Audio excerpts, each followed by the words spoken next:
নমস্কার, এদিকে আমাদের লাঞ্চ একদম রেডি। নমস্কার, কেমন আছেন সবাই?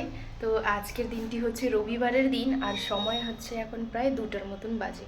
তো আজকে তো যেহেতু রবিবার দিন, তো বললো ধীরে সুস্থেই রান্না করো। সকালবেলা তো জলখাবার ও আজকে কিনে নিয়ে এসেছে বাজার থেকে, যে বানাতে হবে না জলখাবারটা, আজকে দিনটা রেস্ট করো, কালকে থেকে তো আবার দৌড়াতেই হবে। তো সকালবেলার জল খাবারগুলো খেয়ে ঘরের সমস্ত কাজকর্ম সেরে নিয়ে তারপরে আমি স্নান করে এখন আসলাম হচ্ছে রান্নাঘরে। আর আজকে রান্নাও বেশি নেই, খুব সামান্য রান্না করব। তো কী কী রান্না করব সেটাই আপনাদেরকে দেখাই। মানেই হচ্ছে মাছ, না হলে হচ্ছে মাংস থাকতেই হবে, নাহলে কিন্তু চলবে না। কিন্তু আজকে আমি হচ্ছে বানাবো এই যে হাঁসের ডিম, আর ভাত এখনও হয়নি। আর এখানে ফুলকপি ভাজা হয়ে গেছে কমপ্লিট, এটাকে এখন নামাবো বাটিতে। তো আসলে কি হয় না কি, রবিবার দিন চলে গেছিলাম হচ্ছে আমি স্নানে, হালকা একটু ভাজাটা লেগে গেছে, দেখুন।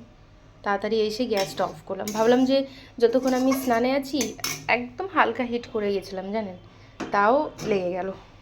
ফটাফটে এসে গ্যাসগুলো অফ করলাম।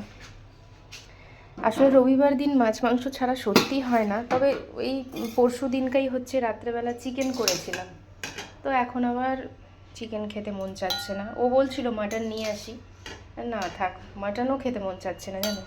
আর ফ্রিজে মাছ রয়েছে, আবার মাছও খেতে মন চাচ্ছে না।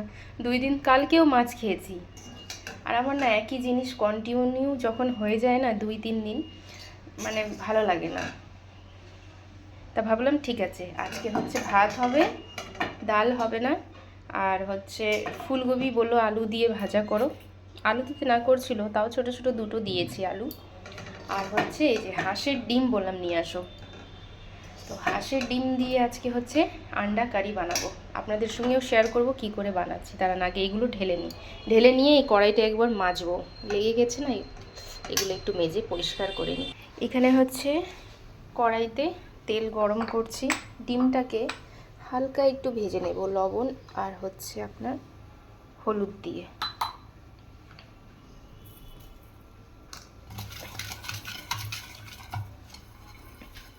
আমার বাবার বাড়িতে প্রচুর প্রচুর ডিম খায় সবাই, তো হাঁসের ডিমটাও আছে, কিন্তু আমি কোনো দিন হাঁসের ডিমটা খেতাম না। আমার কেন জানি হাঁসের ডিমটা মানে অতটা পছন্দ না, কারণ হাঁসের ডিমটা একটু গরম তো, যার জন্য কোনো দিন আমি খাইনি। এই যে বিয়ে করে 2 বছর হলো, এই প্রথম আমি হাঁসের ডিমটা খাচ্ছি। তাও মন চাইলে যে একটু খাই, ও খায় না হাঁসের ডিম। আমাদের ঘরে হচ্ছে ওই পোলট্রির যে ডিমটা সেটাই আছে। তো আজকে বললাম যে একটু ট্রাই করি। আর এদিকে আলুটাও এরকম ডুমো ডুমো কেটে রেখেছি, আর একটু ছোটো করলে করা যায়, থাক করব না। ডিমগুলোকে লাল লাল করে ভেজে নিচ্ছি। আর এদিকে হচ্ছে মশলা রেডি করছি।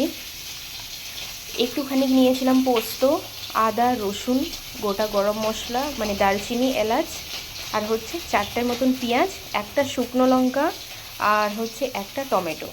এবার এই মশলার মধ্যে লবণ দেওয়া নাই, লবণ দিয়ে দিচ্ছি, হলুদ দিয়ে দিচ্ছি,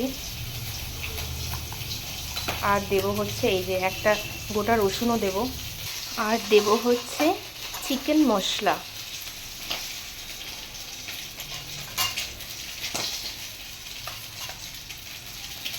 বড় চামচের ওই 1.5 চামচের মতন দিলাম। আর এদিকে স্নান করা কমপ্লিট, ও একটু মাঠে এসে আসবে একটু পরেই। আর একটু দেরি করে রান্না করলাম যাতে গরম গরম খাবে সবাই। ডিমটা কিন্তু ভাজা হয়ে গেছে, এবার এগুলোকে তুলে নিচ্ছি। ডিমটাকে তুলে এই বাটিতেই রাখলাম, আর এবার এই যে বাটা মশলাগুলো দিয়ে দিচ্ছি। মশলাটাকে খুব ভালোভাবে কষিয়ে নিতে হবে। আর এই একটা রসুন দিয়ে দিলাম।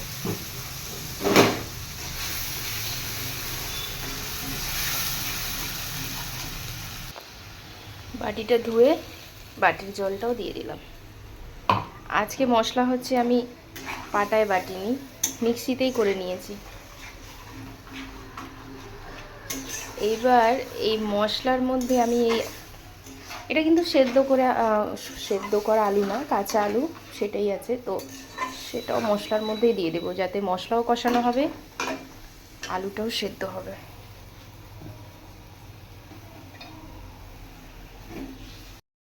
এই মশলার মধ্যে হচ্ছে একটু 1 মুঠের মতন মটরশুঁটি দিয়ে দেবো।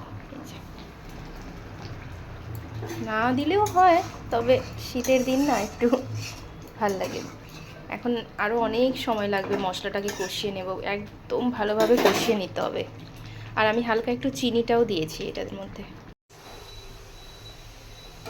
প্রায় আধা ঘন্টার মতন কষিয়ে নিচ্ছিলাম, এখনও গ্যাসটা অফ করিনি, কিন্তু খুলে দেখছি যে একটু জলটা না শুকিয়ে এসেছে, হালকা একটু এই জল দিয়ে আবারও এটাকে ঢাকা দিয়ে ঢেকে কষিয়ে নেব। প্রায় মশলাটা হয়ে এসেছে, কিন্তু আলুটা এখনও মানে মনে হচ্ছে আমার আলুটা হয় নাই। দাঁড়ান একটু, এই যে বললাম না আলুটা এখনও সেদ্ধ হয়নি। অল্প একটু জল দিয়ে এটাকে ঢাকা দিয়ে আবারও ছেড়ে দেব। এদিকে হচ্ছে খুব সুন্দরভাবে মশলাটা কষিয়ে নিয়েছি, আলুটাও সেদ্ধ হয়ে গেছে। এবার আঁচটাকে হাই হিট করে একটু জল দিলাম,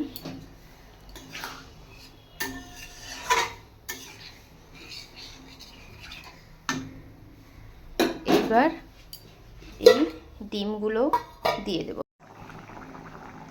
আমি কিন্তু নামানোর সময় গরম মশলা দেব না, কারণ হচ্ছে আমি মশলার সঙ্গে মানে বেটে নিয়েছিলাম, তো যার জন্য আর দেবো না। নামানোর সময় দেব হচ্ছে এই ধনিয়া পাতা। ব্যাস রেডি হয়ে গেছে। আমি কিন্তু এইভাবেই বানাই। এদিকে আমাদের লাঞ্চ একদম রেডি। আর একটা হচ্ছে এখানে মিষ্টি রেখে দিলাম, আর হচ্ছে 2টো পেঁয়াজ। ব্যাস আমাদের লাঞ্চ একদম রেডি। এই যে নাও লাঞ্চ একদম রেডি। হ্যাঁ, হাঁসের ডিমের আলু মটরশুঁটি দিয়ে কারি।